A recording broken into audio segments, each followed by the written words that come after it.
이 정청래 법사위원장의 멋대로 법 해석 아니겠습니까? 네, 맞습니다. 네. 진짜 지금 당장 어제 그 청문회 열면서, 청문회는 아니죠. 어쨌든 법사위 회의를 열면서 아니 자기는 국회법에 따라서 적절하게 어떻게 보면 자고 있는 법들을 다 깨워서 적용하는 네. 뿐이다. 네. 그렇게 주장을 하더라고요. 맞습니다. 예, 그렇게 주장을 하더라고요. 맞습니다. 예.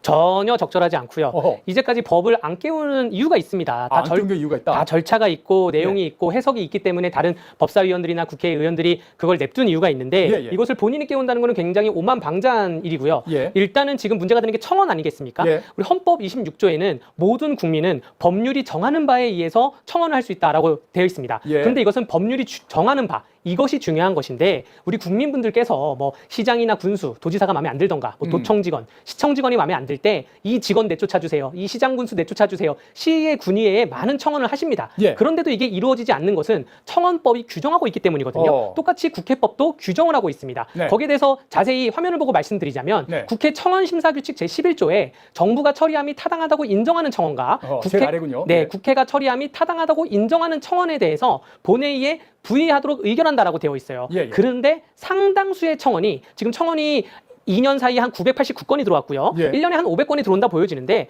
상당수의 청원이 이 1호와 2호에 타당하지 않은 청원입니다. 어허. 그래서 부의를 안 하고 있는 거예요. 어허. 그 중에 하나가 이 탄핵소추안이거든요. 예. 탄핵소추안이 이번에 처음 들어온 것이 아니라 문재인 정부 때도 무려 146만 명의 국민들이 청원을 해서 문재인을 탄핵해달라고 얘기를 했었는데 네. 부의하지 않은 이유가 이 조항 때문에 부의를 하지 않은 것입니다. 네. 그리고 그보다 더 중요한 것이 이 조항은 이제 접수를 했을 때 조항이고 지금 보시는 것처럼 네. 사실 접수조차가 안 되는 이러한 조항입니다. 청원법 제6조에 보면 청원 처리의 예외라 그래서 네. 뭐 감사 수사 재판에 영향을 미치던가 뭐 이러한 조항에는 청원이 안 된다라고 되어 있고요. 네. 또 국회법 123조에는 재판에 간섭하는 내용이나 국가기관을 모독하는 내용에 청원이 안 된다고 되어 있고 청원법 6조에도 허위의 사실로 국가기관에 대해서 발설하는 경우에는 청원이 안 된다 이렇게 되어 있습니다. 예. 그런데 지금 이거는 접수조차 해서는 안 되는 것이거든요. 그럼 접수가 지금 왜 되려고 하고 있냐? 청원심사규칙에 5만 명 이상의 동의를 하면 접수한다 이렇게 되어 있어요. 근데 이것은 규칙이잖아요. 네. 제가 아까 말씀드린 것은 국회법이고 청원법이고 법이 더 위죠. 법이 더 위죠. 네. 제가 그래서 정말 우리 국회의원들이 법조인이 많은 것에 대해서 다양성이 없다 그래서 안타까워하면서도 적어도 법사위원장은 법조인이 좀 했으면 좋겠다 생각이 들어요. 지금 이 법사위원장이 아이고야. 정청래 위원장이 법이 우선인지 규칙이 우선인지 뭐가 우선인지 아무것도 모르고 있습니다. 청원법과 국회법은 허용을 안 하고 있는데 네네. 그 국회 청원 규칙에 5만 명 이상이 동의를 했다 그래서 접수를 한다고 되어 있는데 그러면 이게 접수가 안 되면 어떻게 해요? 라고 하면 또 청원 규칙 3조에 의하면 네. 의장이 청원 사항에 대해서 이 청원법 6조, 국회법 123조 제사항에 대해서 접수가 안 돼서 수리가 안 될 경우에는 네. 청원인한테 불수리 통지를 한다고 되어 있어요.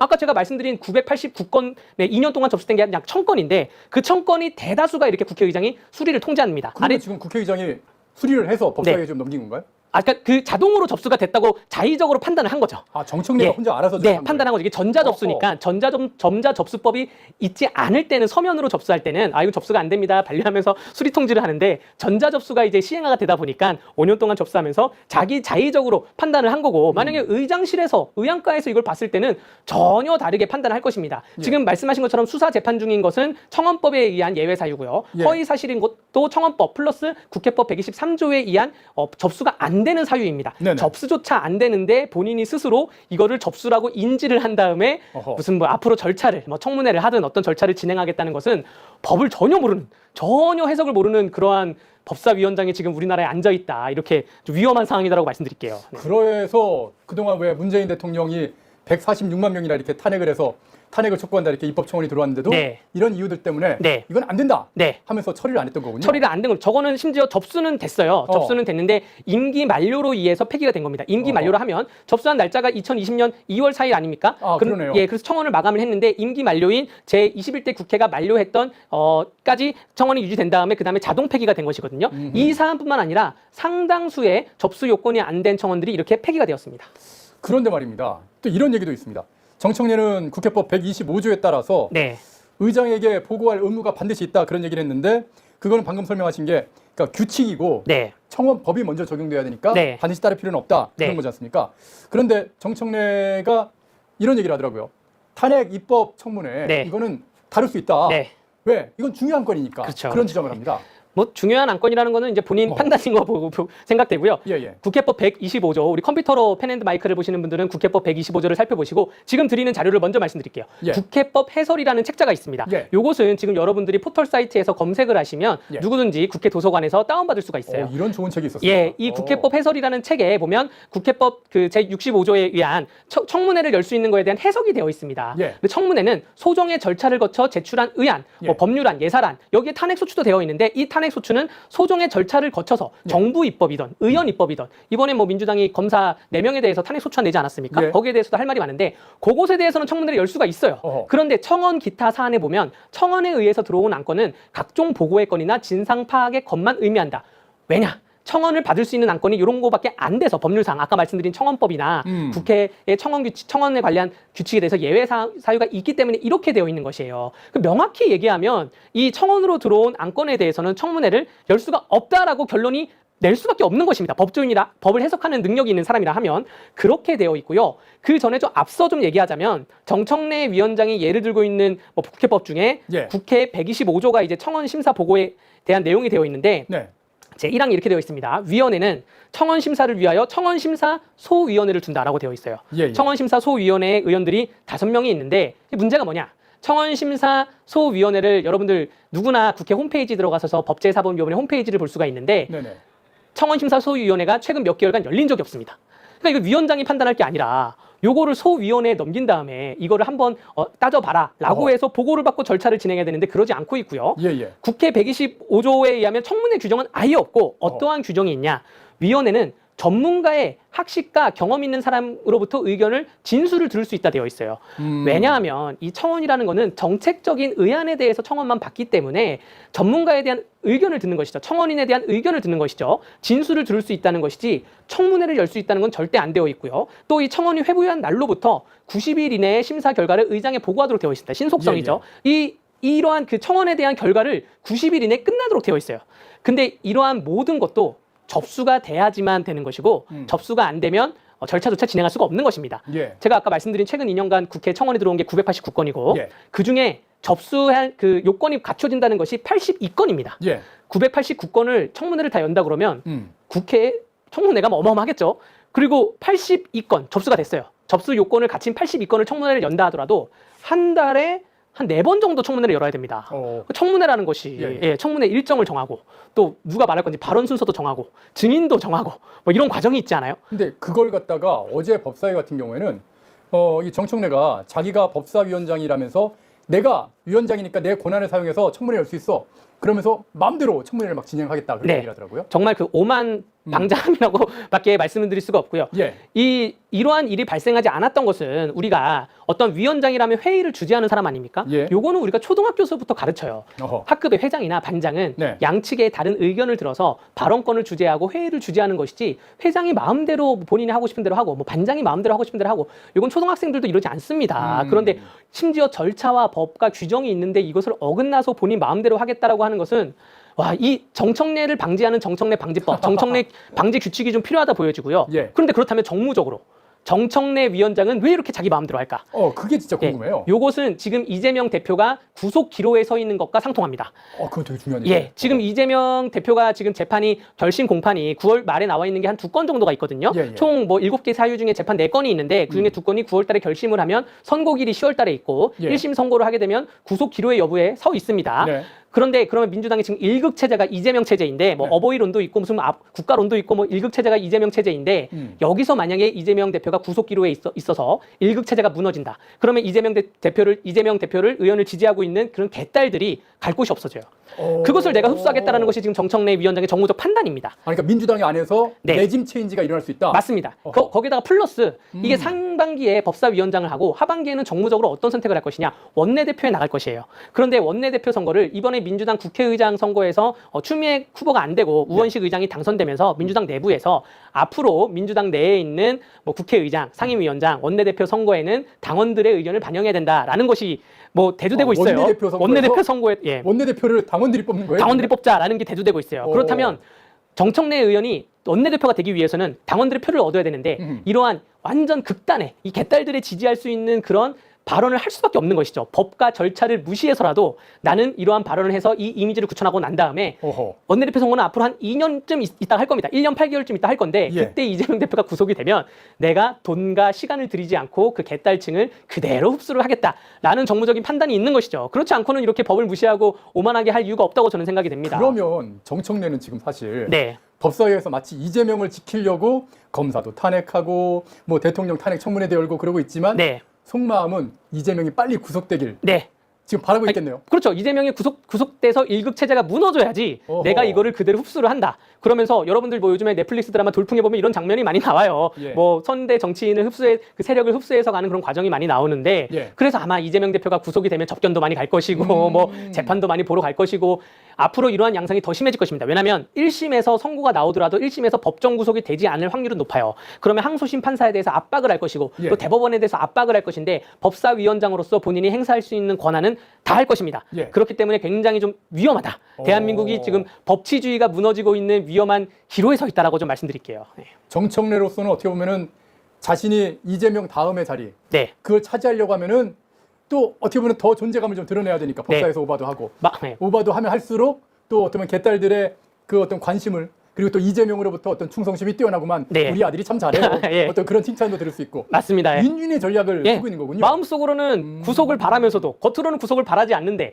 그러면서도 한편으로는 이렇게 강성의 발언을 하는 게 이재명이 구속이 되면 본인이 그 지지층을 다 흡수할 수 있겠다라는 것이고 오. 정청래 의원 같은 경우에는 뭐 제가 정청래 의원의 재산 내역을 자세히 보진 않았지만 예, 예. 정청래 의원이 뭐 변호사나 혹은 큰 기업가도 아니기 때문에 전당대회를 나가가지고 본인의 세력을 각 전국을 다니면서 당협을 만들고 세력을 만들기에는 예. 약간 자금력에서 부족할 수가 있어요. 오. 실무적으로 그렇습니다. 어허. 물론 후원회를 열어서 후원금을 받을 수도 있지만 네. 실무적으로 부족할 수가 있어서 그렇지 않으려면 기존에 만들어진 세력을 그대로 흡수를 하는 게 좋아요. 본인 자금력이 부족하기 때문에. 그러면 이러한 방법이 굉장히 본인 정무적인 생각에는 탁월할 수밖에 없는 것이죠. 어떠한 본인에도 본인이 올바르다 생각하는 가치관과 사명감이 있을 겁니다. 근데 그게 아니라 다음 하반기 국회에 나의 원내대표와 그 다음에 원내대표 하고 나서 본인의 앞으로의 입지를 위해서 당원들에 대한 그러한 이미지 구축을 위해서 이렇게 강하게 말할 수밖에 없다. 양심을 속여서 얘기하는 거다라고 정리를 해드리겠습니다. 이야, 정청래를 멍청래라고 부르는 사람들이 굉장히 많았는데 멍청래가 아닌데요. 그럼요. 야심가네요. 뭐 정청래 의원은 뭐 한 번 당선되고 한 번 쉬고 한 번 당선되고 한 번 쉬고 그러지 않았습니까? 두 번 있었죠. 예. 예, 그러한 과정에서 세력이 막 튼튼하진 않습니다. 세력이 당내 세력이 튼튼하지 않아요. 예. 저변의 세력이 뭐 있다고 보여지지만 그런데 이 당내 세력이 튼튼하게 하기 위한 지금 마지막 기회를 잡은 것이죠. 법사위원장을 함으로써. 그런데 한 가지 변수가 네. 지금 정청래가 지금 정말 많이 자기 마음대로 막 하다 보니까 네. 국민의힘에서 이건 그 정청래 법사위원장의 직권남용이다 네. 하면서 딱 지적을 하고 있거든요. 네. 직권남용이면 어떤 책임을 물을 수도 있는 건가요? 네, 이거는 근데 정청래 위원장이 국회 의석 회의 도중에 말을 했기 때문에 면책특권 조항이 적용이 될 것입니다. 그렇기 때문에 직권 남용에 대해서는 어떠한 법적 책임을 물을 수 없다고 봐요. 다만 제가 그나마 좀 법적 책임을 물을 수 있다라고 보여지는 것은 지난번 최상병 특검 그 청문회에서 출석한 증인들을 상대로 뭐 나가서 뭐 5분간 나가 있어라, 10분간 나가 있어라 굉장히 묘멸감을 주지 않았습니까? 그랬었죠. 그러한 묘멸감에서 그 증인들이 느꼈던 그러한 기본권 침해, 인권 침해에 대해서 인권위원회에 좀 제소를 했으면 좋겠어요. 어허. 그럼 인권위원회에서 경고를 할 수 있거든요. 경고를 해가지고 그게 법적인 뭐 처벌은 받지는 않겠지만 어떠한 본인의 정치적으로는 뭐 스크래치가 충분히 될 수 있다라고 보여지고요. 제가 그나마 희망하는 것은 지금 민주당이 좀 민주적으로 돌아갔으면 좋겠다는 바람이 있고 만약에 23대 국회를 앞두고 민주당이 민주성을 되찾았을 때 이러한 반인권적인 행태를 했던 의원들에 대해서는 어떠한 공천이나 내부적으로 심사를 할 수 있지 않나 생각이 들고요. 예. 사실 국민의힘에서는 이렇게 그 불체포 특권이나 면책 특권이 있기 때문에 법적으로는 할 수는 없지만 그나마 할 수 있는 게 국회 윤리위 제소는 좀 할 수가 있거든요. 근데 이것도 지금 다수당 의석수가 민주당이기 때문에 윤리위에 저촉이 된다 안 된다에 대해서 평가를 하기는 쉽지 않을 것입니다. 역사가 평가 기반을 우리가 기다릴 수밖에 없는데 당장 평가를 하고 싶은 마음이 지금 불같이 솟아오르고 있는 것이죠. 정말 네. 다들 그런 마음들이 있을 것 같은데 지금 댓글창에서 나른한 오우님이 말씀 너무 시원하게 하신다고 예, 감사합니다. 네. 네. 후원을 해주셨습니다. 네. 예, 감사의 말씀드리겠습니다. 그나저나 이걸 이 정청래를 좀 교체를 좀 해야 될 것 같은데요. 오늘 저희가 전해드릴 또 하나의 소식이 이재명이 당대표 사퇴를 했지 않습니까? 네. 그리고 다시 또 지금 당대표 출마 선언을 했습니다. 네. 그러면서 또 다른 칼날이 날아와도 네. 피하지 않겠다. 네. 그러면서 뭐 먹고 사는 거에다가 집중을 하겠다. 네. 그런 얘기를 했는데 이거 보셨는지요? 제가 이거에 대해서는 두 네. 가지 관점에 대해서 말씀드릴게요. 두 가지 용어에 대해서. 하나는 또 다른 칼날이라는 용어고요. 예. 하나는 내란행위라는 용어인데 음흠. 이 또 다른 칼날이 와도 피하지 않겠다. 이미 이재명 대표는 지난 총선 과정에서 본인이 재판을 받고 있는데 내가 당대표기 때문에 불출석을 해야 된다고 불출석 사유서를 법원에 냈어요. 예. 근데 판사님이 허가하지 않았습니다. 안 왔죠. 불허가 했는데도 재판에 출석하지 않았어요. 예. 이미 수많은 칼날을 피하기 위해서 당대표의 지위를 악용하고 있다라고 말씀드리겠고 이미 대놓고 거짓말하고 있다. 예, 그런 것이고 이게 본인에 대해서 이렇게 수사가 들어오고 칼날이 들어오는 것이 내란 행위다라고 오늘 기자회견을 하면서 표현을 했어요. 예. 그런데 검사들은 우리가 국민 여러분들께서 역사를 잘 아시겠지만 뭐 김영삼 대통령의 아들이나 혹은 김대중 대통령의 아들이나 혹은 또 노무현 대통령의 친형 또 이명박 대통령의 친형 네. 또 뭐 기타 등등 사유에 있어서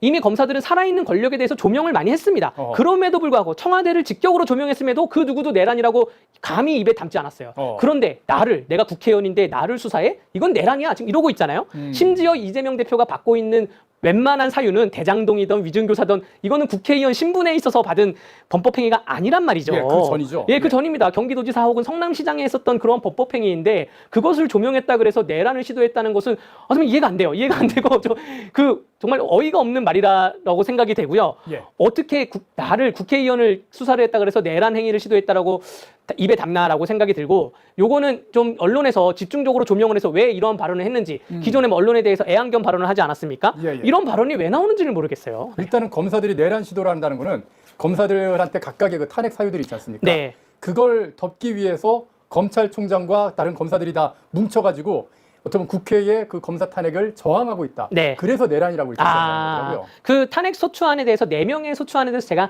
하나하나를 또 국회 홈페이지 가서 다운받아서 읽어봤습니다. 예, 예. 가장 중요한 게 국회법 절차에 의하면 탄핵 소추를 위해서는 증거를 붙여야 되는데 예. 그 어떠한 사람도 증거를 붙이지 않았어요. 뭐 이러한 의혹이 있다, 저러한 의혹이 있다 예. 라고 하지 어떠한 것도 증거를 면밀히 붙이지 않았고요. 그중에 4명의 그 검사들 중에서는 뭐 이런 내용입니다. 예. 우리는 쟤네는 수사하지 않고 반면에 우리를 수사했다. 이러한 내용으로 되어 있는데 탄핵 소추에 전혀 맞지 않는 법률에 맞지 않는 것이고요. 민주당은 탄핵 소추에 대해서 그동안 실패만 해오고 있지 않습니까? 예. 이게 이렇게 실패만 하다가 국민들이 보기에는 탄핵 소추라는 것이 해도 의미가 없는 것이구나라고 생각이 들까봐 저는 그것이 좀 걱정이 됩니다. 권력을 견제하기 위한 제도를 갖다가 그걸 이용해서 이재명 방탄에다 지금 써먹고 있는 사람들인데 네. 참 그 내란이라는 그런 얘기를 지금 이재명이 썼지 않습니까? 네. 여러분 제가 여러분 이거 좀 잡아주세요. 이재명의 가슴팍에 붙어있는 태극기에다 동그라미를 친 이유가 있습니다. 여러분 이재명이 오늘 태극기를 거꾸로 붙이고 출마 선언하고 기자회견하고 다 그랬어요. 저게 내란이네요. 거꾸로 붙인 게 내란입니다. 아니 진짜 변호사님 말씀대로 대한민국의 국기조차 어떻게 생겼는지 모르는 게 이런 게 바로 진짜 국기문란이고 대한민국의 내란 선동이 될 수 있는 겁니다. 도대체 이재명의 조국은 어디인가 한번 물어보고 싶은 그런 상황인 것 같습니다. 오늘 강대규 변호사님과 함께 도대체 이 법사위원장, 정청래 법사위원장이 내가 법을 좀 알지 그러면서 막 가르치듯이 지금 막 무리수를 너무 많이 두고 있었거든요. 근데 그렇게 무리수를 두고 있는 속내가 무엇인지 한번 진단해 봤는데 오늘 아주 충격적인 내용이 나온 겁니다. 사실은 이재명의 지금 뒤통수를 후려가길 준비를 하고 있다. 바로 그런 내용들 말씀해 주셨고 그것도 모르고 이재명은 지금 신나서 지금 당대표에 출마해서 나를 향해서 날아오는 칼날들 나 피하지 않을 거야. 그렇게 헛소리를 하고 있다는 얘기들 여러분께 속 시원하게 전해드렸습니다. 훈이아님도 강대규 변호사님이 아니라 갓대규 형님이라고 그러시는데 감사합니다. 오늘 아주 속 시원하게 말씀해 주셔서 감사드리겠습니다. 자주 좀